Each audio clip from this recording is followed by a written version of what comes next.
Narito na ang PTV Balita Ngayon. Inilabas na ng Light Rail Transit Line 2 ang kanilang bagong fare matrix na mayroong 50% discount sa mga pasahero simula March 23. Para sa single journey, magiging 8 pesos ang minimum fare habang nasa 18 pesos naman ang pamasahe ng end-to-end mula Recto hanggang Antipolo at vice versa.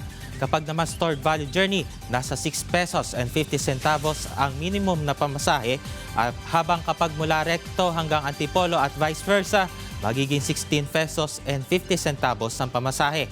Ito ay alinsunod sa direktiba ng Transportation Department na bigyan ng diskwento ang lahat ng mga pasahero sa LRT2 at MRT3 para maibsan ang epekto ng taas presyo ng mga produktong petrolyo.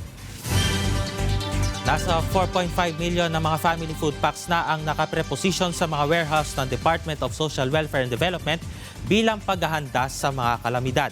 Ayon sa kagawaran, ang paghahandang ito ay bahagi ng Buong Bansa Handa Program na layong mapabilis ang pagtugon ng pamahalaan sa oras ng sakuna tulad ng bagyo at lindol.